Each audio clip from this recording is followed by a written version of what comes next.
Devdas sir, మీరెందుకు నాకు ఇవన్నీ చేస్తున్నారు? ఆరుగురు పతివ్రతలకు అంత సీన్ ఉందా?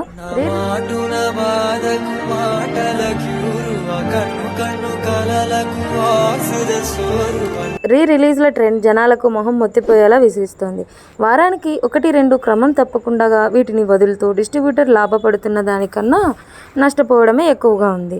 స్టార్ హీరోల సినిమాలను కొంతవరకు సెలబ్రేట్ చేసుకుంటారు, కానీ మిడ్ రేంజ్ హీరోలవి, అందులోనూ యావరేజ్వి తీసుకొస్తే పబ్లిసిటీ ఖర్చులు కూడా రావు. ఇందులో భాగంగా గోపీచంద్ నటించిన గౌతమ్ నందాకు వచ్చిన స్పందనే దానికి ఉదాహరణ. ఇప్పుడు కొత్త ట్విస్ట్ ఏమిటంటే ఆరుగురు పతివ్రతలని మళ్లీ థియేటర్లకు తెస్తున్నారు.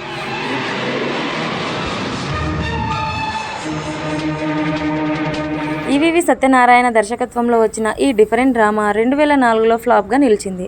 భార్యల మీద భర్తలకున్న మానసిక రుగ్మతలను కాసింత పచ్చిగా చూపించారు ఇందులో.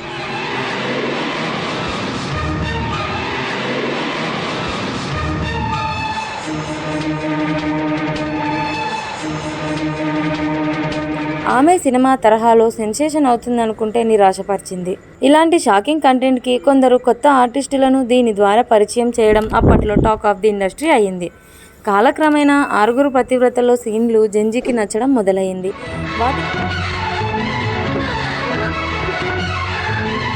వాటి క్లిప్స్ని సోషల్ మీడియాలో వైరల్ చేయడం స్టార్ట్ చేశారు. దాంతో అదే పనిగా ఈ సినిమాని యూట్యూబ్ మరియు ఓటీటీలో చూసేవాళ్ళు చాలానే ఉన్నారు. ఇది ఈవీవి నిర్మాతగా తీసిన స్వంత సినిమా.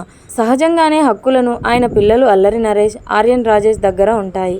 అవి కొనుగోలు చేసి ఈ నెలలో రిలీజ్కు రంగం సిద్ధం చేశారట డిస్ట్రిబ్యూటర్లు. అంత బాగానే ఉంది, కానీ నిజంగా ఆరుగురు పతివ్రతలను జనాలు థియేటర్కు వెళ్ళి చూస్తారా అంటే అనుమానమే.